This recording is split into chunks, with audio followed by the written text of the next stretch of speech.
Robert McKee once said, "Write every day, line by line, page by page, hour by hour. Do this despite fear, for above all else, beyond imagination and skill, what the world asks of you is courage. Courage to risk rejection, ridicule, and failure. As you follow the quest for stories told with meaning and beauty, study thoughtfully but write boldly. Then, like the hero of the fable, your dance will dazzle the world." This is the Producers Lounge Podcast, the best podcast online for tips and tricks on producing great film, television, and web content. Welcome back for Season 3, Episode 3, hosted and produced by greaterandgrander.com. On this week's episode, we're chatting with Ryan Paul James, who has produced and written for television and stage plays, including The Comeback Kid, starring Scott Schwartz. We discuss AI, seeing the Disney machine from the inside, and transitioning successfully from actor to writer, as well as frank and honest discussions about depression in the entertainment industry.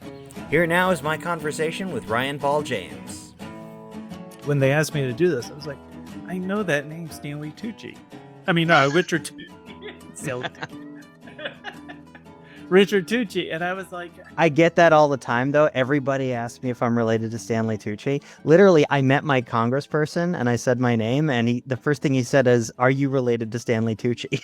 Oh, wow. I can see why. Yeah. Stanley Tucci's cool. It's not a very common name, so... Yeah. It's really boring today. It's a really boring day around here. So, boring? I've been looking forward to this. Awesome. Yeah. Boring can be good. Boring's good. You got to rest sometimes, right? That's very true. Yeah. I had a friend at Paramount, and she was like, it's really weird. Things have been boring lately, and I've actually sat down and read a book for once. And the book anymore. Yeah. The funny thing is, though, she said that, and the next week she got laid off. So I'm really not sure how to take that. Oh my gosh! Speaking of Paramount, actually, my wife is on her way there right now. She's live announcing a what is it? Like a charity event, but it's they're doing it on the Paramount lot for the first time, and I was like, dang it! I wish I could have gone because I love that. I love that back lot. It's one of my favorites. Oh yeah, it's gorgeous. It's absolutely gorgeous. Yeah, and also you got like artifacts out in the open. Like you got the Forrest Gump bench right there. Yeah, I know. And then oh, it's amazing. As an actor, I used to love going there and auditioning because you could just walk around the whole lot, and nobody would bother you. It was great. Nice. So where'd you grow up? I grew up in Tampa, Florida. And always had the dream of being an actor. Mm-hmm. I probably got the dream when I was like 7 years old, and I'm going to tell you funny. I don't know if you remember this. I'm really dating myself right now. Mm-hmm. But there was a show on back in the 80s, hosted by Dick Clark and Ed McMahon, called TV's Bloopers and Practical Jokes. I do remember that. Oh my God. And I remember watching it, and they would have like stars playing jokes or doing practical jokes on other stars, and I was like, one day I want to do that. I want to do a practical joke, and from there it just evolved, and then I wanted to be in front of the camera, and I wanted to be on either TV or film, and I got in high school. I was in my just being in productions and stuff in high school, and then I got really lucky. Because I graduated high school, mm-hmm. and I knew I wanted to go, instead of going right into college, I wanted to go to the American Academy of Dramatic Arts. And so I went and I auditioned, and it was like at a hotel in Orlando. That's always a bad sign. Well, no, it was actually good. It was yeah, this was legit. And I did a monologue from a high school play I did. And the casting director was a legit casting director. And she said, "Ryan, I really like, your personality. And you got a really good sense of humor. Do you mind going out in the hallway and hanging out for a minute?" I was like, okay. And my parents drove me to the audition. And I remember going out there and I'm like, she wants me to wait out here. I don't know. I mean, did I do something wrong? I had no idea. No Mhm. idea. And next thing I know, she calls me back in. She says, "Hey, tomorrow night at 7:30, I would like you to go." At the time, it was Disney MGM Studios. Mm. Like you to go, and you're gonna, and she described this. I was gonna go to a trailer, and I was gonna do the same monologue that I had just done for her for a guy, and I can't even remember his name right now. That's probably Mhm. bad. So the next day, I go to. First of all, I love Disney MGM Studios. Still, Oh, yeah. a great place I Mhm. go. But I go and I do this audition, and it turns out it was kind of like an audition for the Mickey Mouse Club, Mhm. and but it wasn't like I was gonna be like one of the main cast. They had some of the cast members were leaving to do this thing called the party. It was Mhm. like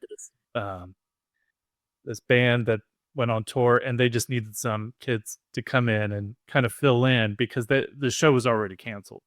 Mhm. So it was the last season for it.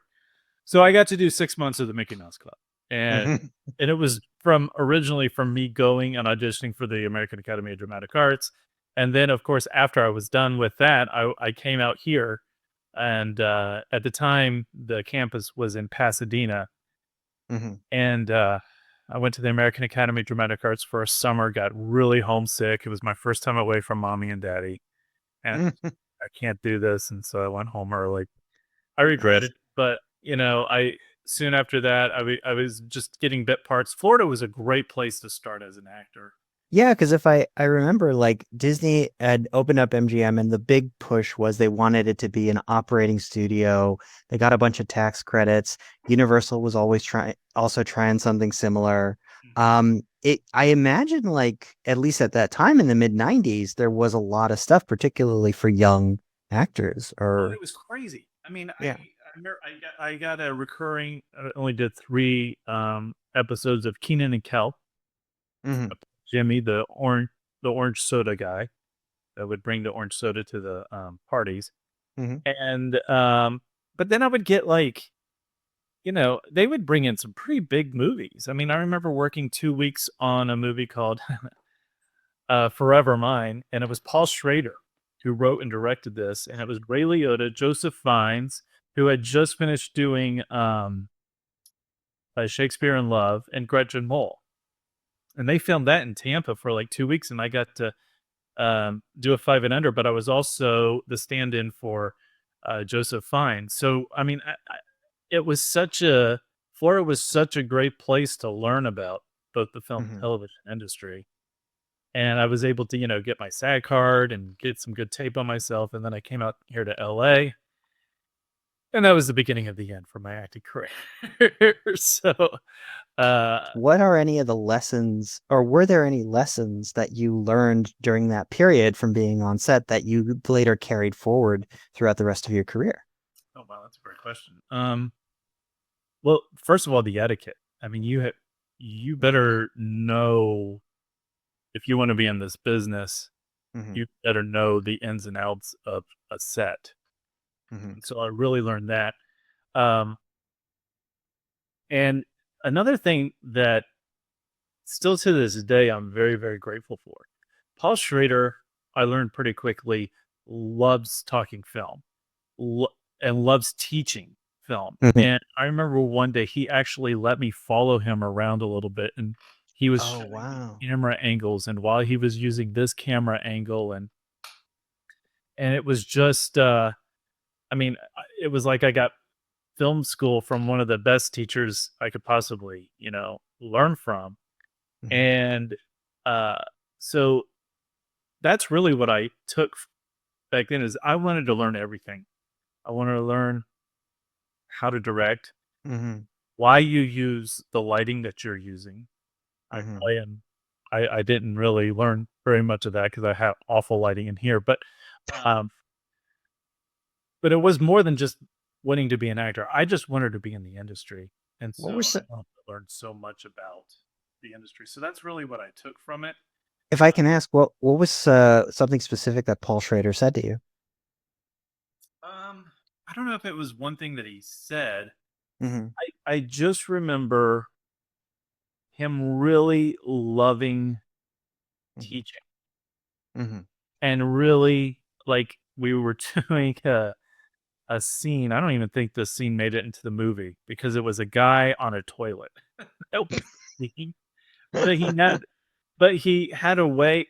I mean, because directors, especially like Paul Schrader, who's been in the industry for so long, they Mm-hmm. had their style. And I mean, he came into the film industry at the same time Spielberg, and I mean, Mm-hmm. and Martin Scorsese's friendship, is legendary in the business. And so I mean, he knew all these guys, and they all learned from each other, and so it was really it's one day that I've never forgotten, and I will never forget. It was an amazing opportunity. But what was the question? I'm sorry. It was oh yeah. What was one thing that he taught me that day? Mm-hmm. I don't know what. I don't think I really like. I don't remember the one thing. I just remember getting so much confidence from that because he actually invested time in me and showing me how the and if there's anything I took from that is later on always pass along what you've learned to the next Mm-hmm. generation coming up. Does that make sense? Paying it forward. Yeah. Paying it forward, exactly, exactly. And that's something definitely my wife and I we both try to do more and more. I teach writing now because I'm a writer now, not an actor, and my wife is Mm-hmm. a voiceover actress and has done a ton of stuff. Mm-hmm. And we love passing on what we've learned onto the future generation. And the thing that is kind of scary right now, and that's why we're on strike, Mm-hmm. is AI. And I don't know if you want to get into that, but By the time I'm totally fine with getting into it, I think there's certainly a right way and a wrong way to use AI. I want to be 100% clear. I stand behind the WGA. I think writers should be writing and not robots should be writing. yeah, And I think, it's not just the writers who are at risk, like producers and production managers. There's absolutely companies out there developing AI for project management and film production. There's one company out there that's actually developing AI for script continuity. I know because I interviewed to be on the board for that company.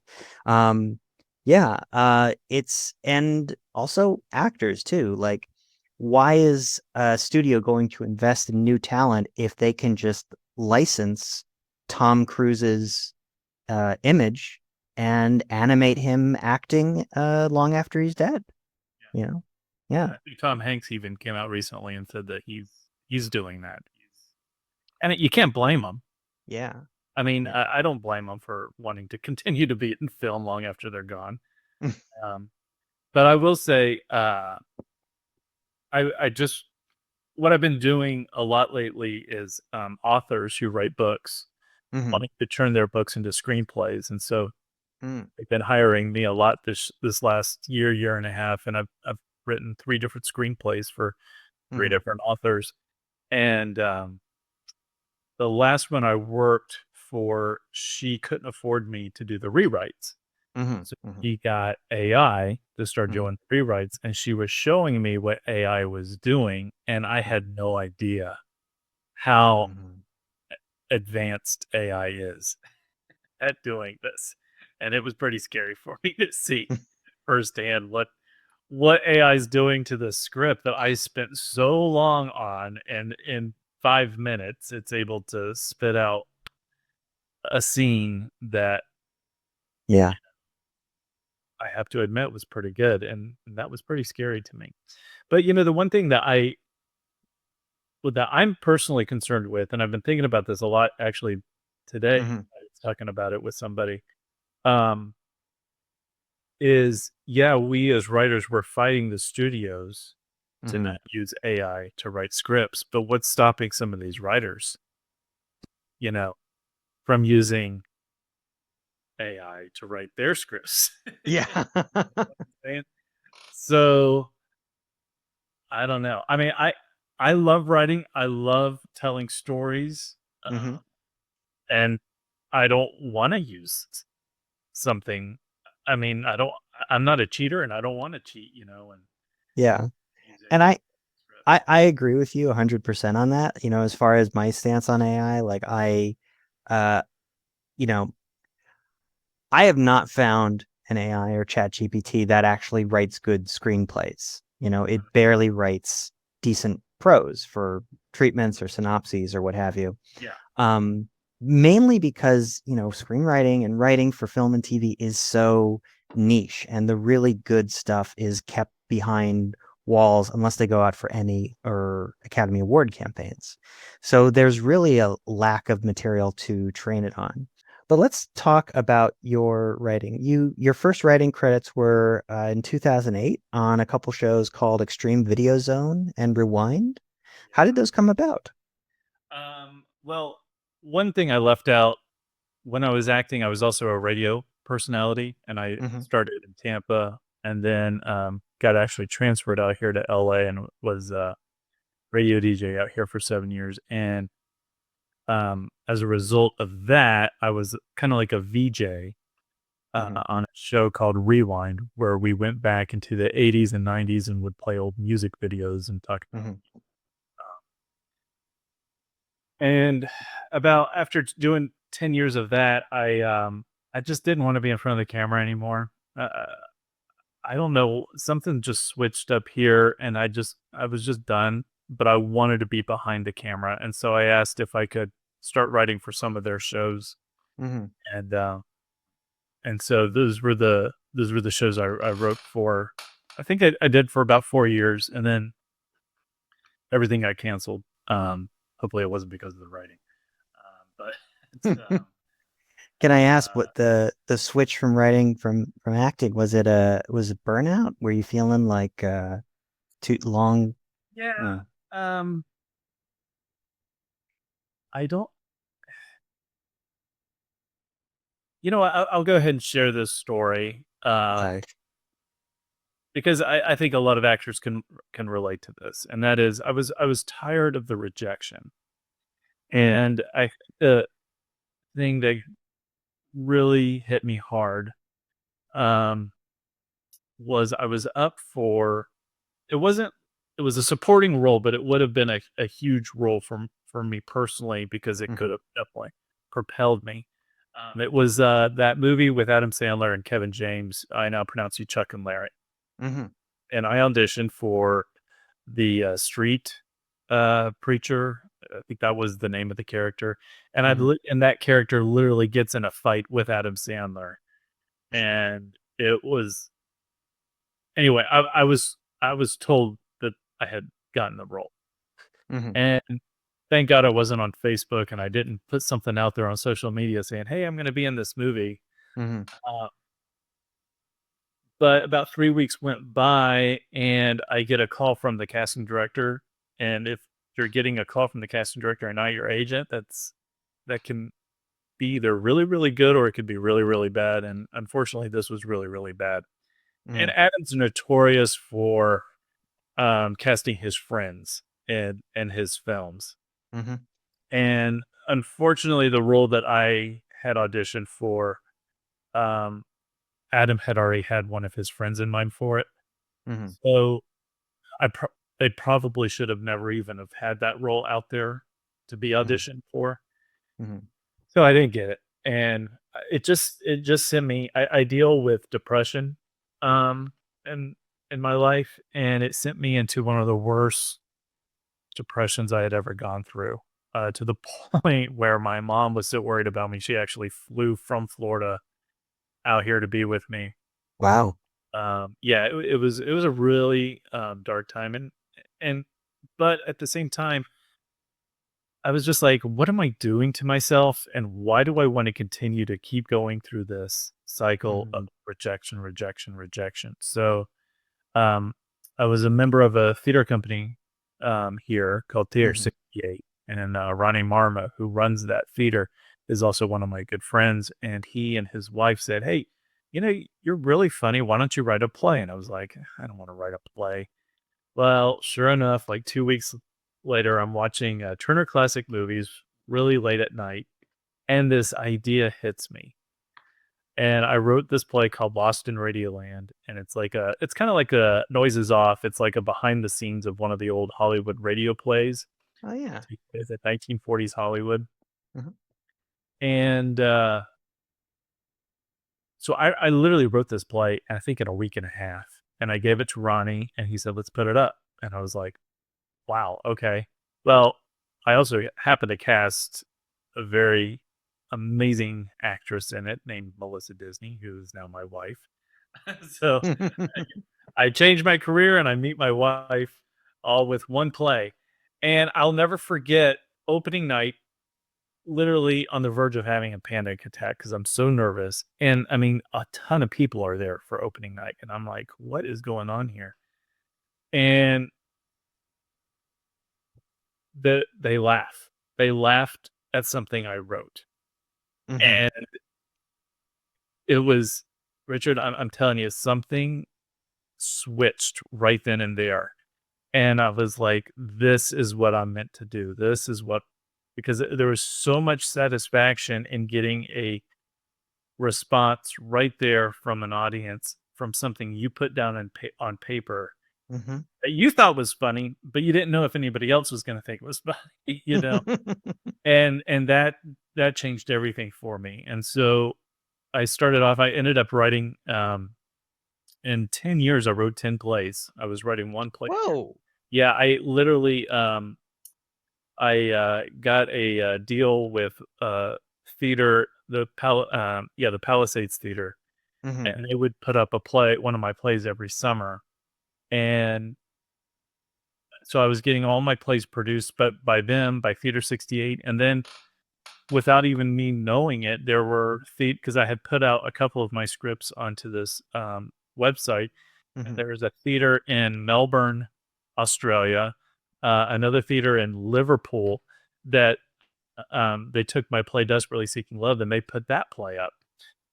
So I was just like, this is what I'm meant to do. I love telling stories and writing. And my wife was like, plays are great, but we have kids now and they don't bring in a whole lot of money. uh, So I made the transition over to television and and was writing for uh, Rewind and Extreme Video Zone, and that was like the first show I wrote for, and it was really it was just writing for a host. It wasn't writing for actors or anything like that, but Uh-huh. it was great learning ground for me. I mean, that's an amazing story. That's an amazing transition. I think, I have a lot of actor friends who, for one reason, they are in the exact same boat as you, and they are looking to make a transition. They're not sure what to do, and going from actor to anything else in the entertainment industry is very difficult because of, unfortunately, there's a stigma around some people who are actors and want to transition to something else. But that's amazing that you were able to do that. That's great. Um, so from Extreme Video Zone and Rewind, you moved on to wind up producing and writing your own stuff, including The Comeback Kids. How did that come about? It was we were doing a play called the play I was just telling you about, Desperately Seeking Love, and Richard Horvitz was one of my actors. Richard started off as a kid. He was also in that movie Summer School. Mhm. And he and I actually we were in this room. We were rehearsing this scene.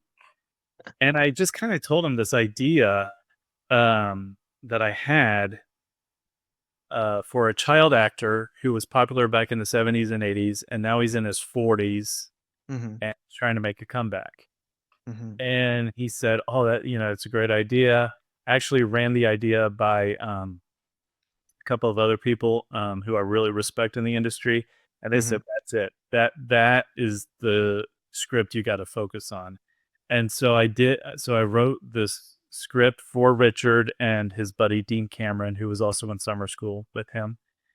And what the idea was was to bring a lot of the television stars from the past and have them have either recurring roles or guest appearances on every episode.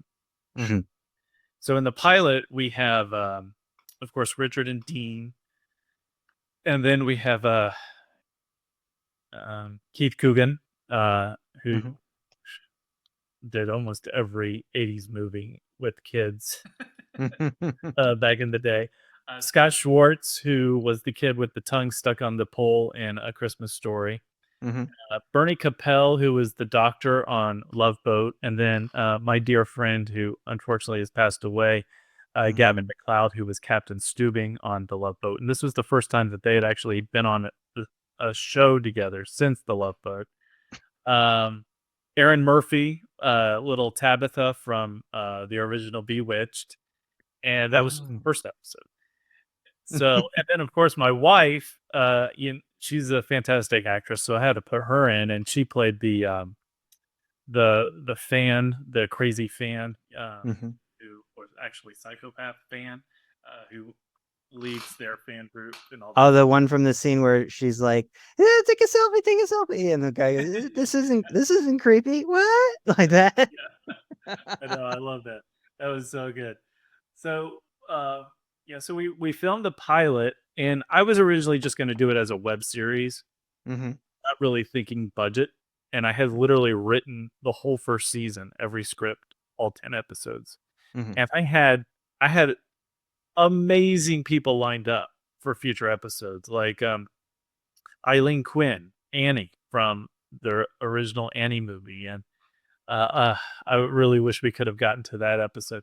But it was Mhm. just so amazing to get to know all these TV stars that I grew up watching. Mr. T, for example. I mean, it was just like all these amazing people that I grew up watching on TV, all wanting to be a part of this show.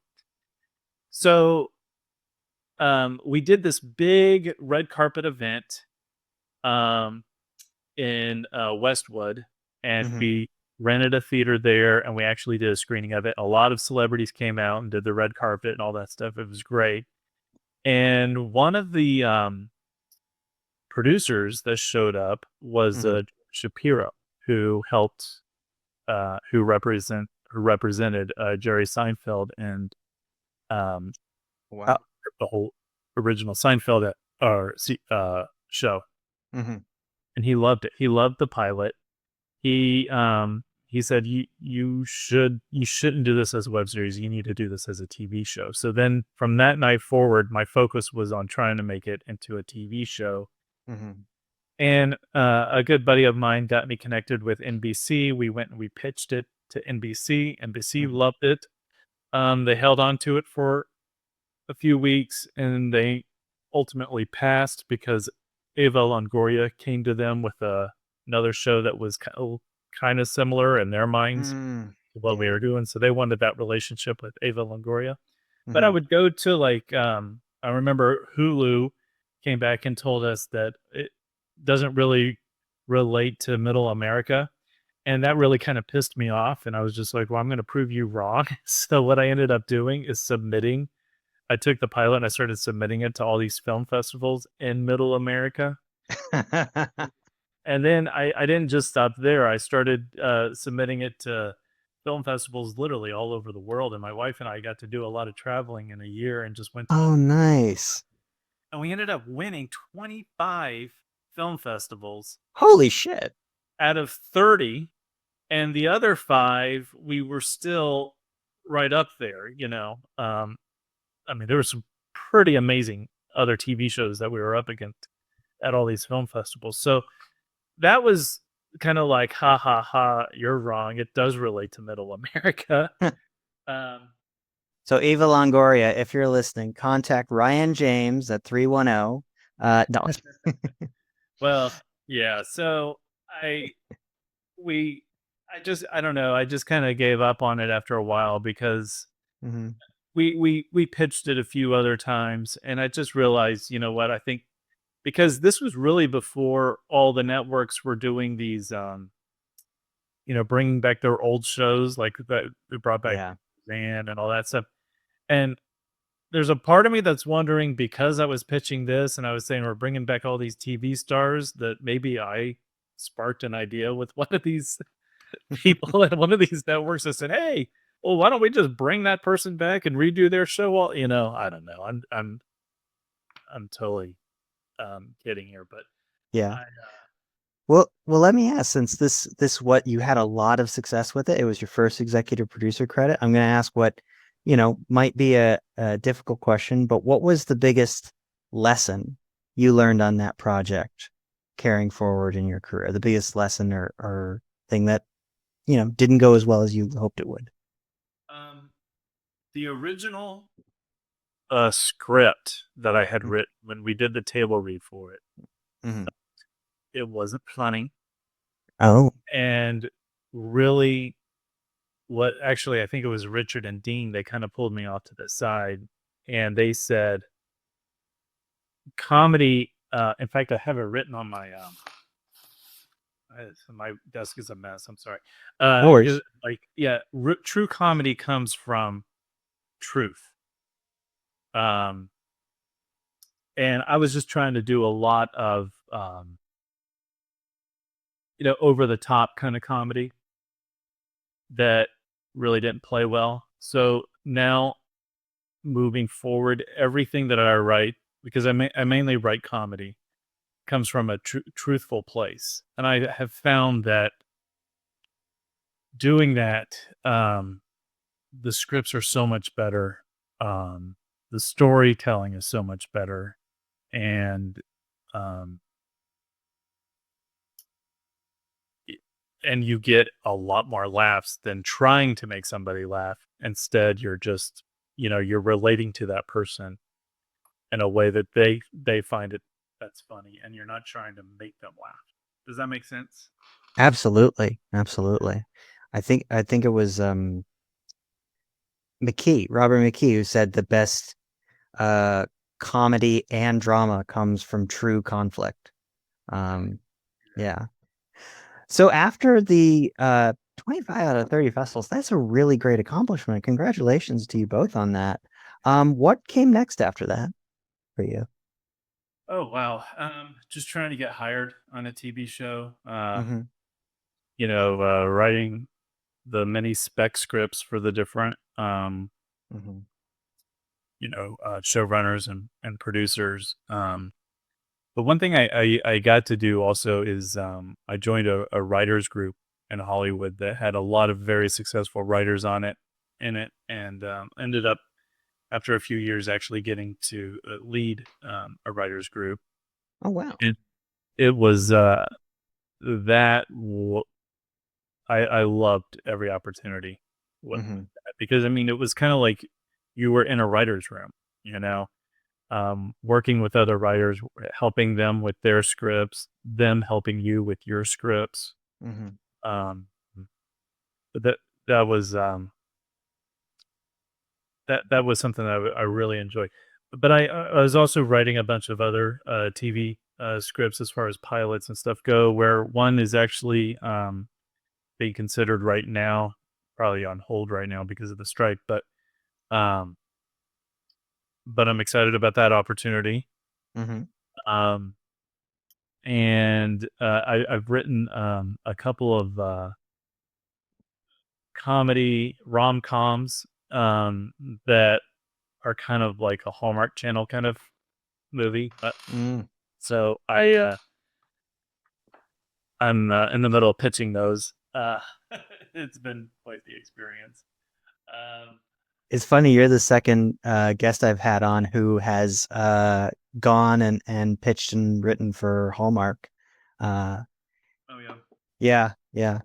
They apparently are very active. They want to get something for every holiday, and You got to respect them. I mean, their yeah. budgets are so low. So when you're writing the script, you have to keep that in mind. You can't Mm. can't put a scene of a car chase or something in it. Might be a little bit too much for the budget there, Yeah. uh, but yeah, no, it's great. And I mean, like I said, I'll tell any story I can. In fact, I've always been, even when I was a kid, a huge fan of Alfred Hitchcock films. Mm. and I always wanted to try my hand at one of those kind of suspense thriller kind of Mhm. script. So I got to do that a couple of years ago, and one thing that I was told, and I don't know if it's true Mhm. uh, these days because the industry has changed so much, but it's like they kind of like said, pick your lane and stay in your lane when it comes to Mhm. your genre you want to write for. Yeah. I never liked that because I'm always wanting to tell the story, and maybe I'm not into writing a comedy right now. Maybe I Mhm. want to write a Hitchcock type film or an action sci-fi film, which I wrote recently. You know, Mhm. that's um, I just like dipping into other genres and stuff, and you can always add comedy into these things. I mean, you have to, you know. Um, so that's really kind of what I've been up to. I wrote a lot of plays also after the Comeback Kids. It was when we did the Comeback Kids. It was kind of in the middle of when I was writing all these plays. Mhm. I actually had a play open in New York, little about a year and a half ago, which was really amazing for me because I had always wanted to have a script uh, or a play of mine open there, and Mhm. it lasted 3 weeks, and then COVID came back and everything went. Oof. And so anyway, that's the way uh, it all happened back then. But I keep on keeping on. I've written a couple of other comedy sitcoms for some other producers, and Can I ask about the Broadway experience though? Because getting something mounted, whether it's Broadway or off Broadway, that's still quite an accomplishment. How did you like find your partners? How did you weed out the wheat from the chaff? Like, well, actually, I was hired to write this play. Uh, oh, okay. so they had already had got the theater. Hmm. The producer already had made the arrangements and all that stuff, and then she turned to me to actually write the play for her because it was actually based on her. It was based on a true story about her and her kids. Oh. Pretty fascinating. It was a Christmas play. Um, uh, but like I said, it was unfortunate. You put all that work in, like months writing the script, and then their casting, and the amount of work it goes into opening a show, Mhm. especially New York, and then 3 weeks later to have it just go goodbye. It was a downer. Best laid plans of mice and men, but you can't control COVID. That's yeah, yeah. Well, that's awesome. Can I ask? You've mentioned, you've been hired to write the play. You've been hired to adapt several novels into screenplays. Can I ask, kind of how, for tips and tricks for people listening, how did those opportunities come about? If you feel comfortable sharing. Yeah. It's you have to put yourself out there. Hmm. I mean, it's not like I have a secret of how to do this. Hmm. It's just basically, you know, put the work in, and Hmm. and but when you do your work, make sure before you put it out there, it's you're really, really happy with it, and it's something that other people will be happy with. Um, Hmm. because once you have a good reputation in this town, Hmm. this, I'm sure. Hollywood, it's a huge industry, but when you're in it, it's really small. And one bad review, one bad play, one that, it can get around, and here's one thing I definitely wanted some Hmm. advice, especially if you're a writer or an actor or even a Hmm. director. Um, what I did when I made the transition from actor to writer, I sought out the writers that I admire. Um, for Hmm. example, Ken Levine, who he's amazing. amazing comedy writer. Wrote for MASH, Cheers, Mhm. Emmy winner. I uh, I would like hit him up like on Facebook, or I got his email and I would say, "Hey, I'd love to have coffee with you. I'd love to have lunch with you." And never heard back. Mhm. Um, and then a friend of a friend set it up so that he and I would have coffee. Mhm. And so I got to actually sit down with Ken Levine and just pick his brain about, MASH, Cheers, and these amazing scripts that he wrote. I mean, he wrote some of, well, first of all, I love Cheers. I love that show. And he would write the episodes for the Bar Wars, which every season they had one episode where it was the Bar Wars, where it was Cheers versus um, that other bar that I can't remember. And I just loved those episodes. And he wrote those. Uh, Uh-huh. and so fast forward like a year later, Mhm. um, I wrote a one act and he had a couple of one acts, and we both got picked to have our one acts put up at this theater. Mm. And so it was like, we got to see each other again, and this time it was a little bit better. We actually went to lunch, and we've got this friendship now where I know that if I need some advice, I know I'm sure I could give him a call, and he'd give me some advice. I hope it's not if I hope that's the case. um, Another movie I grew up loving, again, I'm dating myself, from the 80s, is the movie Clue. Oh, yeah. I loved Clue. Mhm. Give me a minute, because my mind just went blank. I'm so sorry. Okay. I Tim Curry and Madeline Kahn. It's okay, I'll vamp with Tim Curry and Madeline Kahn and Christopher Lloyd and Colleen Campbell, who played the maid. And I actually met her and worked with her on stuff when I was working under Penny Marshall. She is a hoot. She is so yeah. funny. Yeah. Oh, I know. Oh, Jonathan Lynn.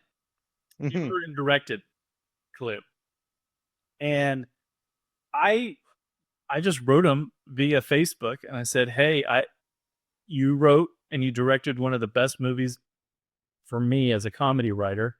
Mhm. And he also did My Cousin Vinny Mhm. Mhm. and a couple of other great movies. And he was getting ready to leave LA and moved back to New York because he wanted to be closer to his grandkids. But Mhm. his last hurrah before doing that, he had a play called something Mr. Prime Minister. I forget the title right now. But Mhm. anyway, he invited me and my wife to the last um, showing of it before they opened it. Mhm. Preview. It was the last preview, and we actually got to sit with him and his wife. And then the next morning, he and I went and had coffee, and I got to ask him so many questions about Clue and what was it like, and how much of it was ad libbed. And believe it or not, it was. They all stuck to the script. I mean, you wouldn't.